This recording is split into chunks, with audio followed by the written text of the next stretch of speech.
Hello students, how are you all? Hope all of you are fine. I am also fine. So let us start today's class. Today in this class we are going to read the chapter on the education of a man of business. In the previous class I had told you that this unit, the world of business, contains three sections. Three chapters are there. The first one is how to write a unique resume. Second one is some samples of advertisement. And the third one is on the education of a man of business. This is the last chapter of your approach section. So, let us start it. Here this chapter is being written by Sir Arthur Helps. Now, from this chapter, from the title, what is clear, tell me? It is about on the education of a man of business. It means what type of education should be given to a person who is business oriented. Means a person who is a businessman, what type of education should be given to them? He doesn't need biology, he doesn't need physics, chemistry, because he is because he is business oriented. Understood the point? So, what type of education is fit for that person is clearly mentioned in this unit. Now, let us start. It would be difficult to lay down. Lay down means what? To specify any course of study not technical that would be peculiarly fitted to form a man of business. So, here it is mentioned that it is not easy to specify what type of education will be suitable for the people of business. He should be brought up in the habit of reasoning closely, but the person should have the habit to reason, means reasoning closely, and to ensure this there is hardly anything better for him than the study of geometry. So, here if the person should be an expert in reasoning, then the person should be expert in geometry. In any course of study to be laid down for him something like universality, means something which is common to all, should be aimed at, which not only makes the mind agile, means active, but gives variety of information.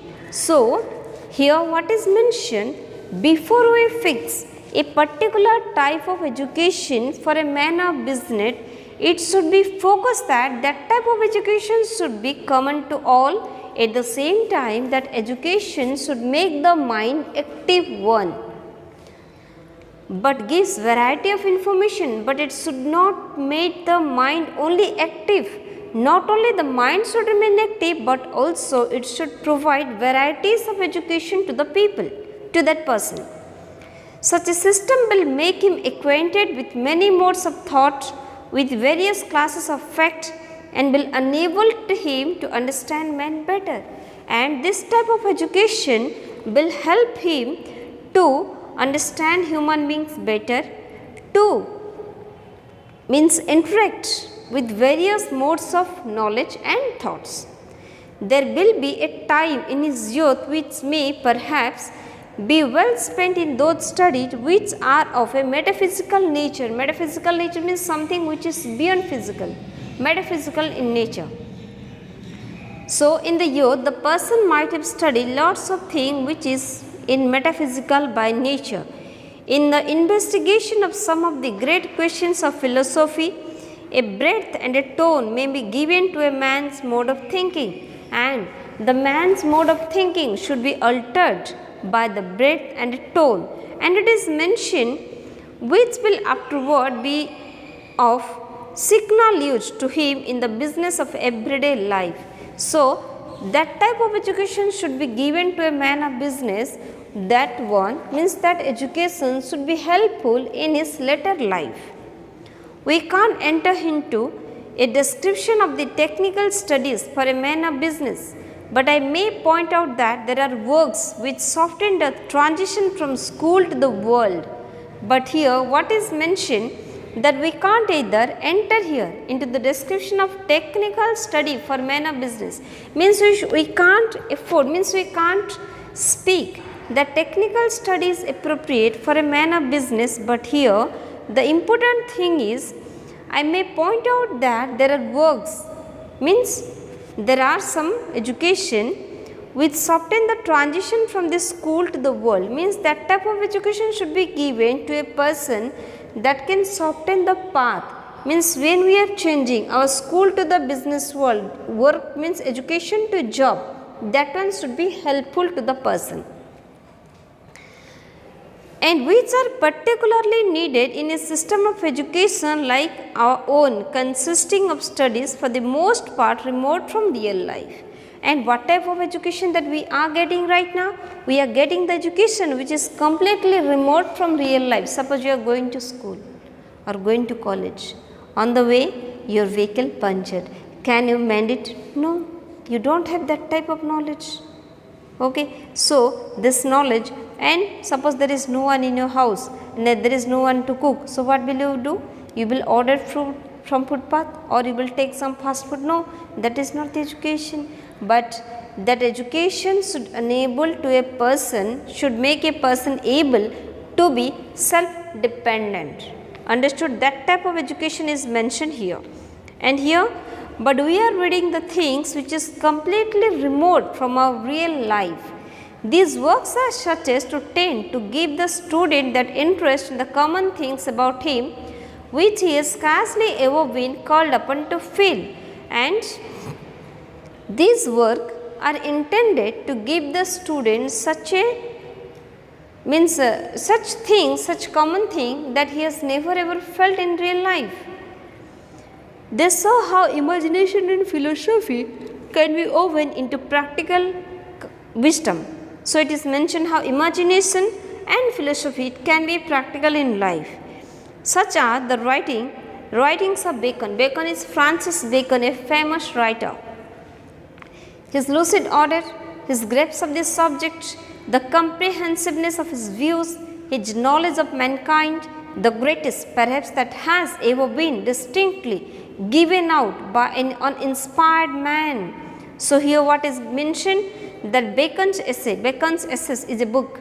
There you can read his writings are completely related to practical and ordinary life, and his lucid order, his grasp means his acquiring subject knowledge, and his views, his knowledge of mankind, all these things, it gave very clear notion to an uninspired man the practical nature of his purpose. Means a person, even when they are uninspired, they don't read anything else, but when they read Francis Bacon, they can understand that Francis Bacon has written something practical in his writing. And what else is mentioned? And his respect for anything of human interest render Bacon's works unrivaled in their fitness to form the best men for the conduct of the highest affairs. That is why Bacon's writing is having the topmost position in the writing. At the same time, it is also mentioned that Bacon's work unrivaled in their fitness. In their fitness, it is uncompeted, means no one can compete with the writings of Bacon to form the best men for the conduct of the highest affair, and it can form the best man for the highest affairs. It is not, however, so much the thing studied as the manner of studying it. Our student is not intended to become a learned man, but a man of business, not a full man, but a ready man. But what is our intention? Our intention that our students, they don't want to be a learned man, but a man of business. Not a full man, but a ready man, a man who can do the work all of a sudden without any hesitation. He must be taught to arrange and express what he knows, and the person should know and should learn to arrange things that he knows. For this purpose, let him employ himself in making, digest, arranging and classifying materials, writing narratives, and in deciding upon conflicting evidences. So, what we have to do? We have to give chance to those kids, those students, to making, digest, arranging and classifying matter, writing narrative, and to decide over conflict matter. All these exercises require method, and all these exercises require method. He must expect that his early attempt will be clumsy and the person must expect that his early attempt must be clumsy. He begins perhaps by dividing his subject in any way that occurs to him, with no other view than that of treating separate portions of it separately, but he does not perceive at first what things are of one kind and what of another, and what should be the logical order of their following. So, what is mentioned here? Try to understand it clearly. It is mentioned all these exercise required method, means to decide a conflict evidence or to classify matter. All these things it needed particular method. He must expect that his early attempt will be clumsy, and he must expect that his early attempt means his initial attempts must be clumsy, not clear.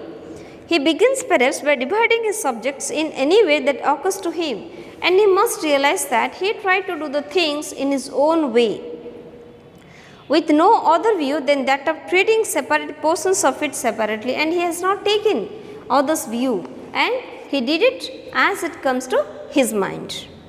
He does not perceive at first, he does not perceive first what things are of one kind or what of another, and what should be the logical order of their following. And in the first sight, he won't be able to understand the order of the things.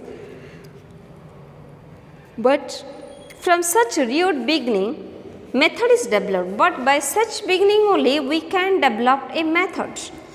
And there is hardly any degree of toil for which he would not be compensated by such a result, and there is no toil for which he won't be compensated, means for his work he must be paid for. Paid for means what? His good result.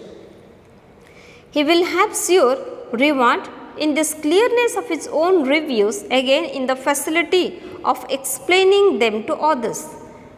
People bring their attention to the man who gives them most profit for it. So, to who do people pay their attention? The person who can give them the most profit, to them only people use it to show their attention. And his will be one who is master of method, and the person must be the master of method, so that he can grab the attention of public. Our students should begin soon to cultivate fluency in writing, and there must be fluency in writing. Now the question is, what is fluency in writing?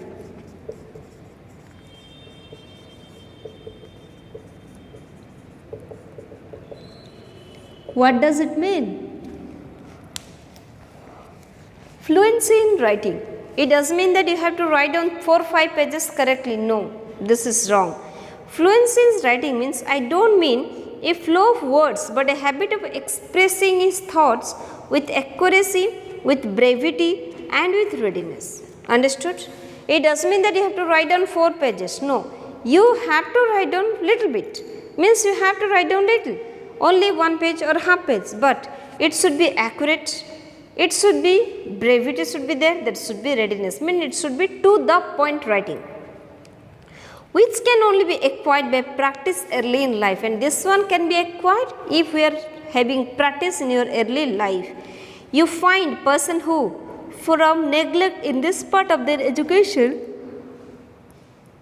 can express themselves briefly and accurately, but only after much care and labor. So, you can see that the people who have neglected this portion in their early life, in the later life also they can express themselves clearly, but after doing vigorous labor, after doing hard labor, hard practice only they can do it. And again, you meet with others who can't express themselves accurately, although they have method in their thought and can write with readiness, but they have not been accustomed to look at the precise meaning of words. But still you also can find out there are some people, they have the knowledge, they have the depth of knowledge, but they can't express themselves properly. But they have not been accustomed to look at the precise meaning of words, and such people are apt to fall into the common error of indulging in a great many words, and such type of people means they don't use the words properly in the right place. And what will happen next? Their writing will be filled, means it will be bulky with words, nothing else will be there, as if it were from a sort of hope that some of them might to be purpose, as if it is a hope and we are having this hope only. In the style of a man of business, nothing is to be aimed at but plainness and precision. So, what can be aimed at? Only plainness and precision can be aimed at. For instance, a close repetition of the same word for the same thing need not be avoided. So, at the same time it is also mentioned that, for example, a close repetition of the same word for the same thing, it is not needed to be avoided. The aversion to such repetition may be carried too far in all kinds of writing, but we have to use such other word to use the same thing.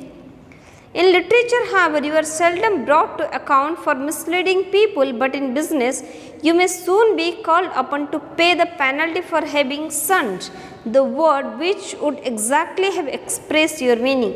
Understood it? In literature, if you are using the same word again and again, then you will be regarded as a stupid fellow. But in the world of business, if it is needed, you should use the same word, means you should repeat the word again and again. Otherwise, you have to pay, you will be penalized for your fault, not expressing the thoughts clearly. Understood it? I can't conclude this essay better than by endeavoring to describe what sort of person a consummate man of business should be. So, here the writer has mentioned that he can't conclude this chapter, but he has to speak what type of person a perfect man of business should be. He should be able to fix his attention on details and be ready to give every kind of argument a hearing. The man of business, the first quality is he should be able to fix his means, he should fix his attention to every kind of argument, and he should give a hearing, means he should listen with patience. This will not encumber him, for he must have been practiced beforehand in the exercise of his intellect and be strong in principles, and this will not block him, but the person must be trained up beforehand to do all these things. One man collect materials together and there they remain. Here one example is being given.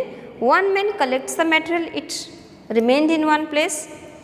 A shapeless heap, another processed of method, can arrange what he has collected, but such a man as I would describe by the aid of principles goes further and builds with his material. But a person will collect the material, some other person they will separate the material, but the perfect man will find out the best result out of the collected materials. He should be courageous, and the person must have the courage.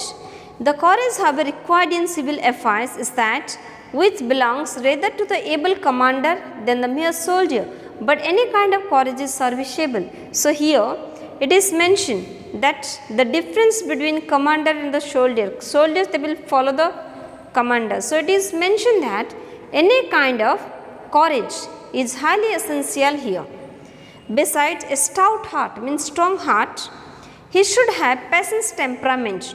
He should have patience in nature, means his nature should he should give a patience hearing, and vigorous but disciplined imagination, and then he will plan boldly and with large extent of view execute calmly and not be stretching out his hand for things not yet within his grasp.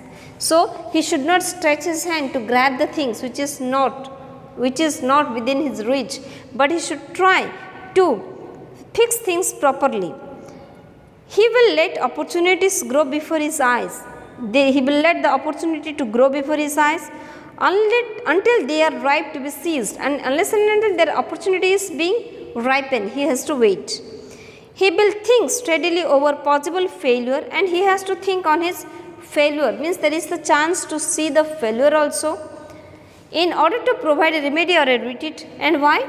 He should think, if I am getting failure, then what I should do. All these things should be there in his mind. There will be the strength of repose about him. He must have a deep sense of responsibility. He must believe in the power and vitality of truth, and in all he does or says should be anxious to express as much truth as possible, and the person should express as much truth as possible, means 100% truth must be spoken by the person. His feeling of responsibility and love of truth will almost inevitably endow him with diligence, means carefulness, accuracy and discreetness, those commonplace requisites for a good man of business, and his feeling of responsibility and his love of truth. They will give him all the good qualities that are needed for a man of business, without which all the rest may never come to translate it into action. If the person is not having these characteristics, then it will be only pen and paper only, it can't be translated into action. So, what are the qualities? First one is diligence, carefulness, accuracy, discreetness. All these qualities the man of business must contain. Okay. Did you understand it? Listen. This chapter is all about what type of education should be given to a man of business. Instead of our functional or our traditional education, the man of business should be given a ready man, not be a prepared man. Means he should be ready for each and everything to do whatever comes on his path. Understood? So, if the person is able to do this one, then only he can be a successful man of business. Okay. With this, your on the education of a man of business is over. Thank you. Have a nice time.